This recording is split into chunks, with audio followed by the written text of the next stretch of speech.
Think about the person you really care about, the person you enjoy spending time with. A phone call or text from this person makes your day so much better and richer. The one you want to share life's most significant and sometimes insignificant moments with. It could be your boyfriend, your girlfriend, your crush, your family member, or a friend. Do you have someone in mind? First of all, good for you. Second of all, imagine for a second that this person feels the same way about you like you do about them. This person that you have in mind right now loves and cares about you, cherishes you the same way you cherish them, if not more. How amazing would that relationship be? I know I would definitely want to be in a relationship like that. Anywhere you go, you belong. Anywhere you say, anywhere. Hey y'all, it's your girl Sharon Boydu. You can call me Shari if you love what I do. I am so excited that you landed on my podcast, and I am so honored that you decided to take time and listen to this episode. From the theme episode that I released before, it is obvious that we have a lot to unpack in this episode. But before that, I just want to ask, how have you been? Are you good? Are you taking care of yourself? In the midst of all the busyness, are you taking time to learn about yourself and prioritize yourself above all things? Are you eating right and drinking your water? I really hope that your answer to all these questions is yes. I hope that you are giving off your very best even when it's very hard sometimes. No matter what situation you are in or what you are battling with, remember that God is still on the throne. There hasn't been any coup d'etat in heaven, and there would never be one. The one on the throne loves you so much, and he has promised that he will work out everything for your good. So just keep praying, keep waiting, keep pressing, keep believing, and keep hoping. I want you to know that the world sees you. I see you trying, and I believe in you, and I believe for the very best for you. Well, as you already know, we are discussing relationships this month. This is the second time that relationships have been the theme of the month, and so you can go check out the first one if you haven't heard it yet. It's called Relationship Caesars, and I know you would like it. So on today's episode, I will be taking you through one of the best songs about one of the most painful emotions to ever feel in a relationship. The irony, right? The emotion I'm referring to is rejection, and I'll be zoning in on a form of rejection called unrequited love. Unrequited is a very pretty word, and it means not returned. So when put together with love, it basically means love not returned. Love is said to be unrequited or not returned when one party does not acknowledge or accept the love from another party. There are so many displays of unrequited love currently, and it has served as the theme for a lot of movies and a lot of songs over time. We hear it in Halsey's Without You, Bruno Mars's When I Was Your Man, Adele's One and Only. We've also seen it in movies like The Notebook, Always Be My Baby, and the second part of To All the Boys I've Ever Loved. I dare to take this a step further, away from the fiction world, and say that I'm pretty sure that we've all experienced unrequited love at some point in our lives.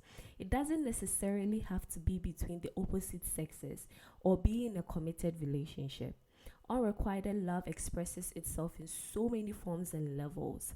Actually, there are 5 levels of unrequited love, and I would love to take you through them so that you can understand what I mean by we've all experienced unrequited love at some point in our lives, and also to help you get a better and a deeper understanding as to what exactly we are talking about today. The first level is crushing on someone who is unavailable. Now, let me just say that every human being on earth has or is experiencing this level of unrequited love. This is the kind of love we harbor for people we harbor for people who cannot receive or even experience the love. the love we have for celebrities, for movie stars, for singers, among others. It goes for both men and women, both ways, but I'll focus on between a man and a woman because that's where I have the most experience in when it comes to this level. Now, in as much as we know that nothing can ever happen between us and these people, we still harbor the love anyway because we admire them. These people, 9 out of 10 times, do not even know we exist in this world, but in our minds, we are probably married to them, living in a mansion by the beach with 3 kids. Let me tell y'all something. Because of the hopeless romantic that I am, and considering the fact that I do not do so well in relationships, this level of unrequited love is the story of my life. Those who know me know that I have countless celebrity crushes and I take all of them very seriously. From hip hop and R&B singers to gospel singers to movie stars to K-drama actors and to my recent obsession, BTS.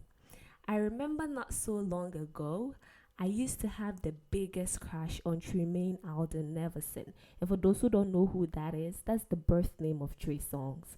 I am not even exaggerating when I tell y'all that I had walked on the beach with him, featured in one of his music videos, been on stage with him, met his family, and even married him. All in my head though. I was literally in love with this fine man, but then who wouldn't? He's a very fine specimen of a man. Now, let me tell you how my unrequited love for Trey Songz ended. He gave birth to a beautiful baby boy last 2 or 3 years ago, I guess, and he announced it to the world on his IG page with pictures of him, the boy, and his baby mama. When I saw those pictures, my first emotion was happiness, but after a few minutes, out of nowhere, I started to feel this sense of jealousy and hurt swell up within me. I was legit hurt and sad by the fact that I was not the woman. See, I knew it was crazy when it was happening, but now that it's coming out of my mouth, it even sounds crazier. But at that time, it was really painful and heart-wrenching. And that is the thing about unrequited love. It hurts. No matter what level it's at, it really hurts. It hurts because we are social beings and we naturally crave the acceptance and the love of other people. So it is the rejection associated with the unrequited love that hurts. And I've heard it being said that the part of the brain that is activated when we experience physical pain is the same part of the brain that is activated when we experience emotional pain. The hurt associated with being rejected can feel like cutting your finger with a knife or burning yourself. Yeah, it's that deep. So never let anyone belittle any emotional pain you are going through just because they cannot see you physically hurt. Let me say that again. Do not let anyone belittle any emotional pain you are going through just because they cannot see you physically hurt. And do not belittle those feelings either. The semi-good news, however, is that it's easier to get over the hurt depending on the level of unrequited love you are at. So in my case, since it was a level 1, it was easier for me to get over Trey Songz. I just had to make up my mind, delete his many pictures from my phone and laptop, and also delete all of his songs, and I was done. The only thing I couldn't do was unfollow him on IG because I needed the daily reminder that it's possible for a human being to look as fine as him. Anywho, that is the level 1. It's easier to get over the person because we already know in our subconscious that nothing could ever happen between us and this person. Now, the second level of unrequited love is a lot harder to get over relative to the first one, and if not handled with care, it can lead to a lot of complications and unnecessary drama. Crashing on someone nearby without contact.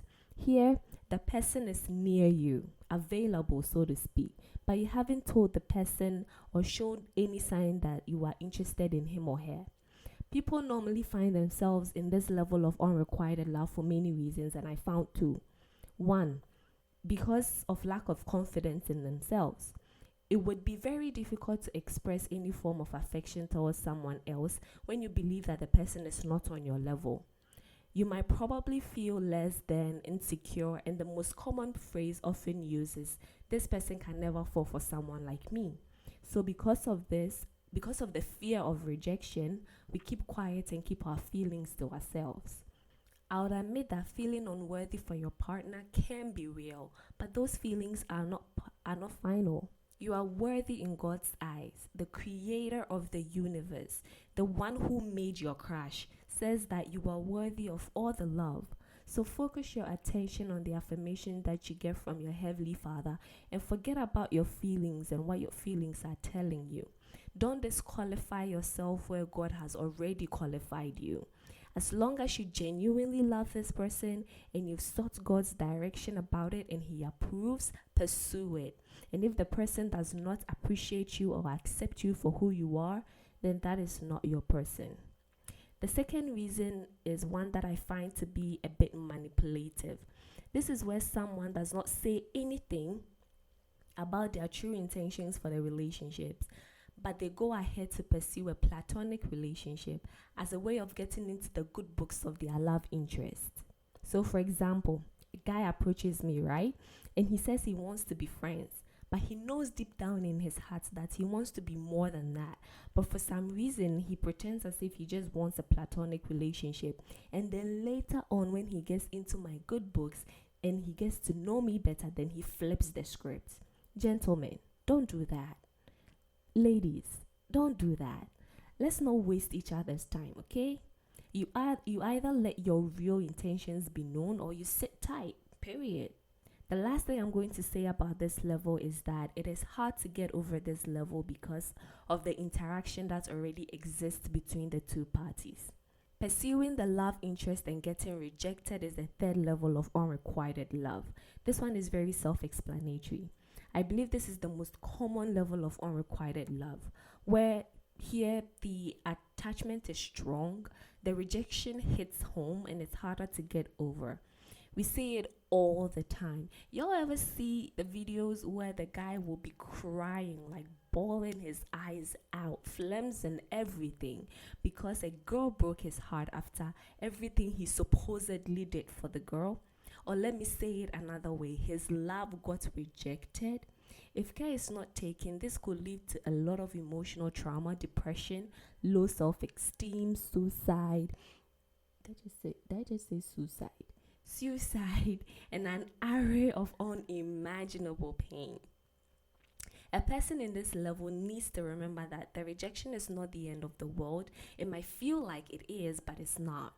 The rejection does not finalize who you are. If it was meant for you, God will let you have it. He loves you too much to withhold anything good from you. Just stay in His presence and allow Him to use the experience to mature you. Now, let's move on to the fourth level, which is an unequal love relationship. This happens in a relationship where the two parties want different things. In order to feel loved in a relationship, men and women want different things because we were born different. We both have different needs, and mostly when we do not know how to meet them, we end up in unrequited love situations. So, for example, the woman probably wants attention, and the man, on the other hand, wants respect in order to feel loved. But the woman thinks the man needs sex to feel love. Can we be real? Because it happens. The man thinks the woman needs gifts. So in a relationship like this, both parties will experience unrequited love because their needs are not being met in the way that they want it to be met. So in their heads, their love is not being reciprocated. This level is obviously really hard to get over because the partners are already in a committed relationship and they are both deeply invested in each other. That is why it is very, very important to learn the love languages of our partners, no matter the stage that we are in our relationship. The last level of unrequited love is longing for a past lover. Simply put, you want your ex back, but your ex doesn't want you back. This level is also so hard to get over because of the past attachment and the investment. This level can also lead people to do all manner of things in order to get their exes back. The caution here is to make sure that you do not allow a moment of loneliness to lead you to want something that you've already decided is not good for you. If God told you to let that person go, trust Him. Yes, you will feel lonely for a season, and of course, you're going to miss them, and that's okay. Just make sure that you are focused on what God told you to do and on Him alone. So, these are the 5 levels of unrequited love that I found, and it could be more than that, but for now, this is what I know, and I want you to identify which level you are in case you are experiencing unrequited love. On this episode, we are going to identify the level a certain lady was in when she wrote this song and then talk about the dynamics of that level for a bit. Interestingly, this level is the most common one, so I think this discussion is about to get very interesting. I had to go through all of that to get to this very moment where I introduce to you the song and the discussion today. Drum rolls, please.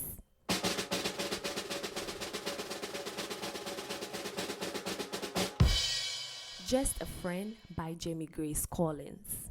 Now, if you've been a Christian for any amount of time and you are young, you must know who Jamie Grace is. Jamie writes and produces pop music, and she is the host of a pop culture inspired podcast. She also has a media company called 91, and she has an amazing merch collection, and she's involved in a lot of amazing things. She has anxiety, Tourette's, OCD, and ADHD, but that does not stop her from creating things that help us find joy even when it is impossible. She has a book called Finding Quiet. She's a mother of a beautiful baby girl and married to the first man she ever really dated, called Aaron. She has a very interesting love story, and I think everybody should check it out, especially for people who feel pressured by culture to be in relationships or people who are waiting till marriage. Jamie Grace is such an inspiration to my generation, and I personally see her as my alter ego because she says the things that I'm scared to say and helps me put words to things and feelings that I might not necessarily have the words for. Her songs are full of practicality and real life situations, and Just a Friend is no different. Just a Friend was released in 2014 as part of her album called Ready to Fly, and it talks about how Jamie had a crush on someone who wasn't interested in her even after letting her feelings known. So from what we've learned earlier about the levels of unrequited love, I'm sure we already know what this falls under. So without further ado, let's move on to the lyrics of the song. The first verse talks about how Jamie Grace was walking in a certain hallway. She saw her crush with all of his friends, and everything around her moved in slow motion. Doesn't this sound just like the beginning of a romance movie? Do you know the movie that this brings to mind? Vampire Diaries. You know the scene where Stephen Salvatore went to Mystic Falls High School for the first time, and he had his shades on and his black leather jacket, and Caroline and Bonnie and Alina saw him pass by in the hallway, and they were just staring at him just because he was so fine, and everything was just in slow motion. Yes, that is it. Well, I guess we all have that one moment where we see our crush and we feel like we are in a different dimension. I don't know about everything moving in slow motion, but I guess it goes to show the kind of intense feeling we have when we see our crushes, even if it's only on the screen, and that's for my people experiencing level 1 unrequited love. Now, back to Jamie Grace's story. Apparently, it's hard for her to be cool when she feels like the guy is looking at her, and her friends think she's crazy, and she agrees. The key phrase here is when she feels the guy looking at her. Listen, it would have been alright for her not to be cool when she sees the guy actually looking at her. But here is the case, she just feels like the guy is looking at her. So it can be that in actuality, the guy might not even be watching her. And no, I can relate to this so much. Let me just ask this. Is it just me? Or do you also just start to act so extra whenever you feel like someone might be watching you? For me, I start to smile a lot. I become a lot more careful with what I do. I walk a little bit more elegantly, not because I know someone is watching me, but just because I feel like it. In most cases, the people or the person in question is doing nothing like that. And then I feel stupid for putting on a show for someone who was not even watching. All I'm trying to say is that I really know what Jimmy Grace is singing about.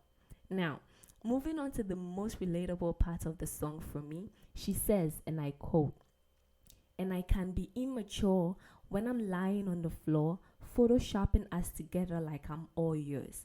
But you just learned my name, and I think that's kind of whack. Have you seen my sweet shoes and my new backpack yet?" You remember when I told you how I was fantasizing and imagining doing things with Trey Songs? Jamie Grace did the same thing with her crush.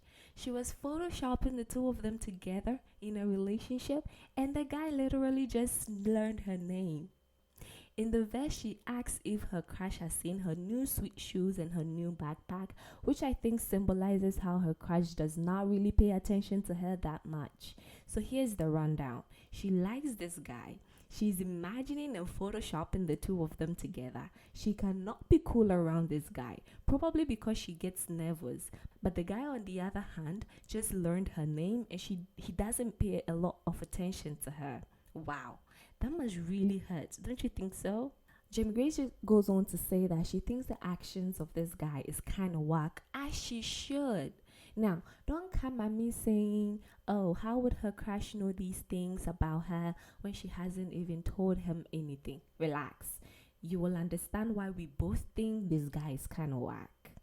One thing that stands out to me in this verse, however, is that she called her daydreaming, in her own words, photoshopping with her crush, as immature.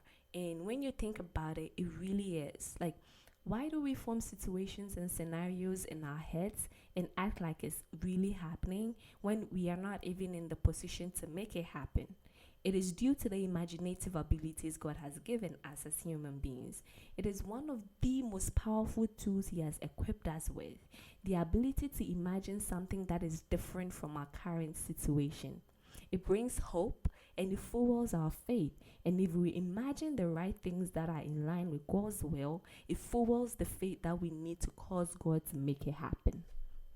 So, if our imagination is this powerful, why spend it imagining something with a guy that's not even minding you when you can use it for something much more productive? See, the thing with imagination is that it is neutral, just like faith. You are the one who directs which path they should take. If you imagine more negative things, it's going to fuel your faith, which then produces more negative, and vice versa.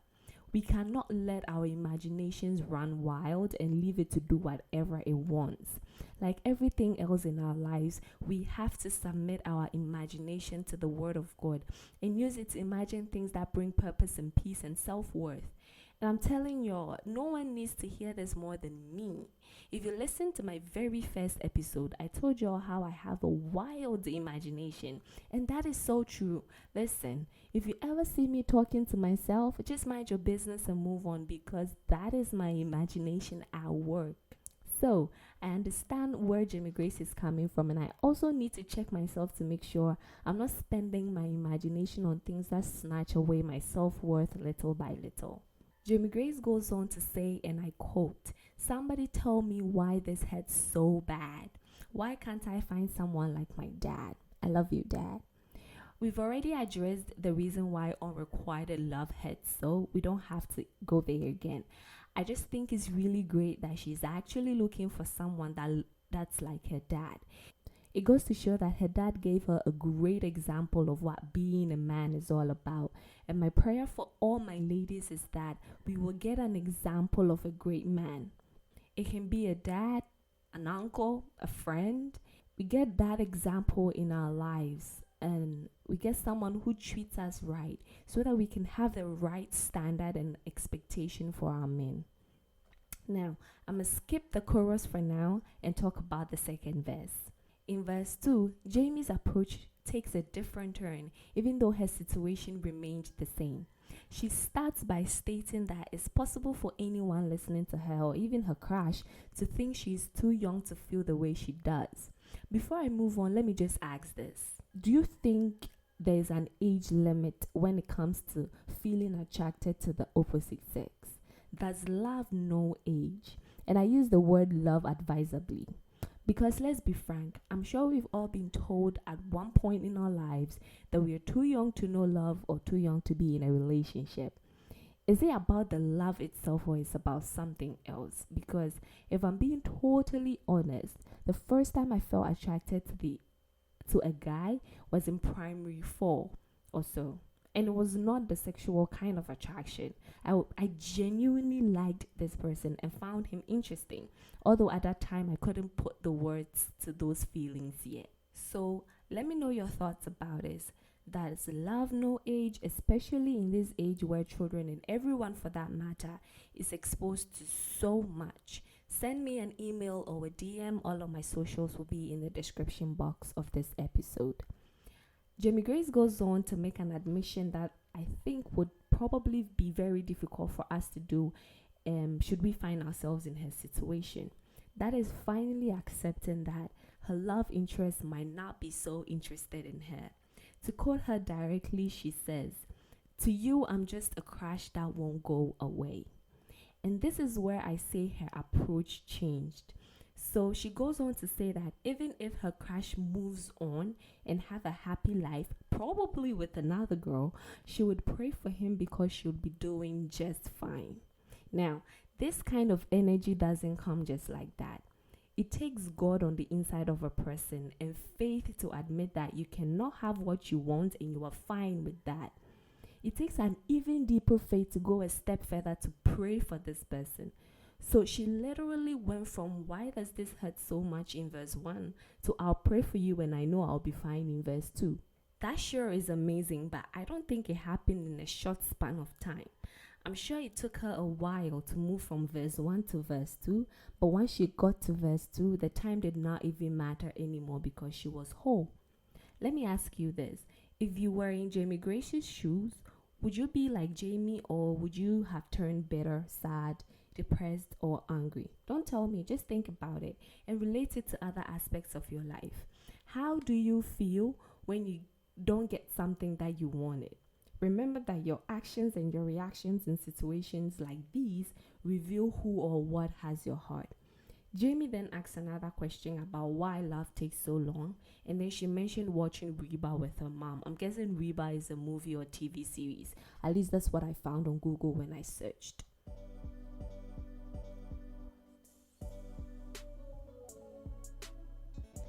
Before we move on to the chorus, I want to present to you epic news. And in this segment, I get to talk about one of the biggest news making rounds in the gospel industry. I don't know if y'all can tell already, but I am so excited to talk about this. It is the 52nd Annual Gospel Music Association Dove Awards. This award show was hosted in Nashville, and it was hosted by Natalie Grant and my forever crush, Jonathan McReynolds.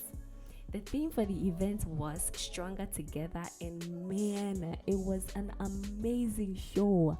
I enjoyed every single part of it.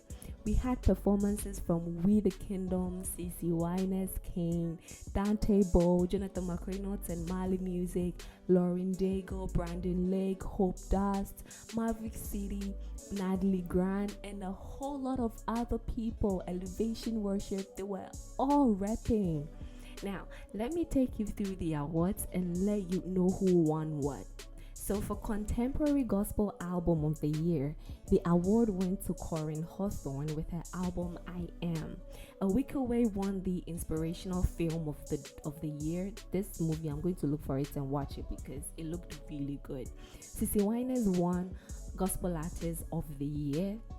We the Kingdom won Contemporary Christian Artist of the Year. Elevation Worship won Worship Recorded Song of the Year with Grace into Gardens.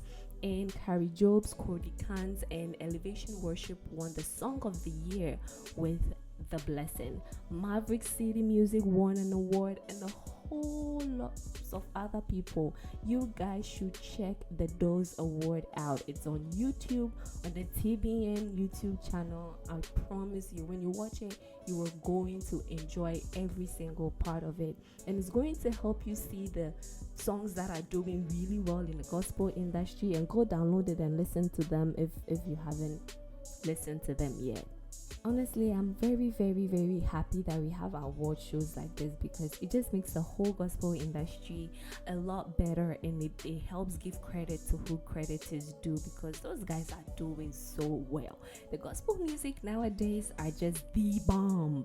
I love every single one of them, and congratulations to every single person who was nominated. Congratulations to every single person who won an award. And the performances, oh my god, I cannot even pick my favorite performance because they were all so good. Listen, go watch the Dove Awards. I promise you will enjoy it. The Grammy is coming up. We have a lot of nominations from the gospel industry. I'm going to follow the Grammys and make sure to update you when it happens in the month of November. Now, let's move on to the main topic itself. Like I said earlier, in the first and second verses, the situation hasn't changed, only the approach did.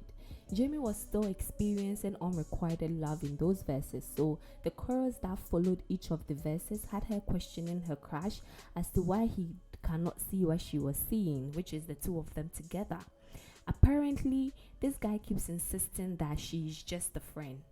That is where the title of the song comes from, and that is also the reason why I support Jamie when she says the guy not knowing her name is kind of whack. Like, y'all remember that at the beginning of the song? Listen, if you're not going to return the love, the least you can do is know my name. You actually know I have a crush on you, so how do you not know my name? Like, just keep my first name in your head. Is that too much to ask for? If this was a level 1 unrequited love, I would have understood, but a level 3? Come on! At this point, I'm feeling very, very grieved. Now, the next part of the song is a rap by a guy called Manwell, and it gives us solutions to the level 3 unrequited love. So what I'm going to do is this. I'm going to play that part of the song for Epic Lyric as my favorite part of the song, which it is, and then I'm going to come back and talk to you about the solutions I found in there. So, here is Epic Lyric. Enjoy. I don't know, baby sis, but I'ma tell you like this. You ain't gotta rush, love, girl, slow down. When you meet him, you gon' know, wanna know how? He gon' treat you right, make you the queen of life. If he don't, then I'ma take him out. Psych, all kidding aside, God has the perfect one that was made for you, designed to worship God, and he sees your beauty and true purpose. So baby sis, trust the process, it's worth it. Father, I will place this in your hands. That's right. You know me and all my crazy plans. Humbly I surrender this to you. All to you, Lord.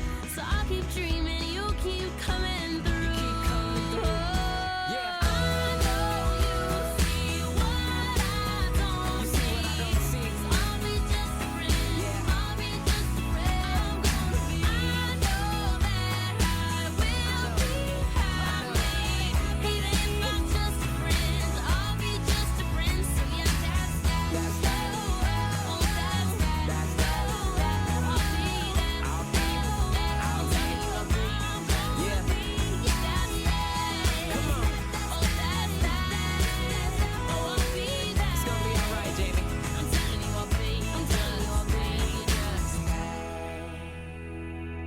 Listen, at the end of the day, it all boils down to who God has endorsed and approved for your life. We can crash and be attracted to whoever we want, but if God's hand is not in it from the beginning, it's not gonna go anywhere. Trust me, I've seen it happen and I have experienced it. The one that God's hand is in it, sometimes it's not easy. Now the one that He's not in it, my dear, it doesn't matter even if you end up in a relationship with this person. If God's oil is not on it, I repeat, it won't go anywhere. So then the big question becomes, how do I know God's hand is in it? Evaluate your crush, your attraction, your love interest, your relationship, and ask yourself, did God start this or did I? Did you start seeing this person in an attempt to fill a void, or keep yourself busy, or make yourself feel better? Or did God actually bring this person to you? And this can be applied to a lot of other things in our lives. And I can bet you that it will cancel out 90% of the things that we do and the people that we engage with for the wrong reasons. Another question you can ask yourself is the relationship or the person robbing you of God's promise in your life? Practically speaking, is your relationship or crush affirming the identity God has given you, or does every word he speaks or every word she speaks chip away some of your self-worth? Does your crush or your relationship affirm God's promise of purity to you, or does one look from him or her make you want to do things that you know you are not supposed to do? Y'all know what I'm talking about, and the list can go on and on and on. I think this is one of the questions that helped me let go of the person I lost and find peace, even though I was still hurting. I realized that spending time with this person made me lose myself, and I did things I never thought I would be able to do, and the person I became was not who God created me to be. So that gave me the assurance that no matter how much it hurts, I am doing the right thing by letting go.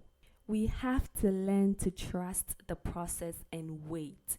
The wait and the process doesn't mean boredom or loneliness. No. It's the time to work on yourself and take time to learn about yourself and love yourself for who you really are. What makes you happy? What makes you sad or angry?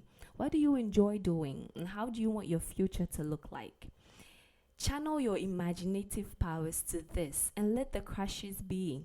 When you are ready, your person will find you, and you can only get ready by working on yourself. This thing called relationship, those who are in it want a way out, and those who are outside of it want to get in. My dear, there's no point rushing into it and worrying about it. Notice how after the rap that we just listened to, Jamie Grace's stand completely changes. She says, and I quote, "So Father, I will place this in your hands. You know me and all of my crazy friends. Humbly I surrender this to you. I'll keep dreaming, you keep coming through." This should be our response every time, to submit it to God. Even if you are still attracted to this person, submit it to God. That doesn't mean you just sit there inactive. No. What submitting to God does is that it gives you new lenses to see through. Now you don't see your crush through the lenses of your feelings or attractions or emotions, but you see him or her through what God says about you and the situation, and that gives you a clear head to make decisions. In the last part of the song, Jamie Grace goes ahead to finally accept to just be a friend, trusting that God sees what she can't see, and believing that her happiness does not rely on her crush accepting her love. I really do hope that no matter the level of unrequited love that we are in, we will 1. Submit it to God. 2. Put ourselves first. 3. Evaluate our attractions. 4. Not be afraid to let go, and if we are, we do it afraid. And 5. Trust the process and wait on the Lord. Thank you guys so much for tuning in. I really enjoyed bringing this to you.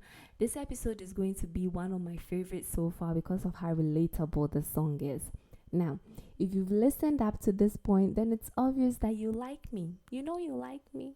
Why don't you just hit the subscription button and follow me on all of my socials so that we can be internet buddies? All of my socials will be in the description box of this episode, as well as my email in case you want to send me your thoughts, your questions, your experience, or some gospel news that you found on the interwebs. Also, share this episode to your friends, recommend the podcast to your friends, and most importantly, leave me a review or iTunes or Apple Podcasts, and I will make sure to read it in one of the episodes. The song we discussed today is Just a Friend by the one and only Jamie Grace Collins. Go listen to the song if you haven't already. Thank you for listening once again, and until we meet again, be safe, be happy, be you. Bye.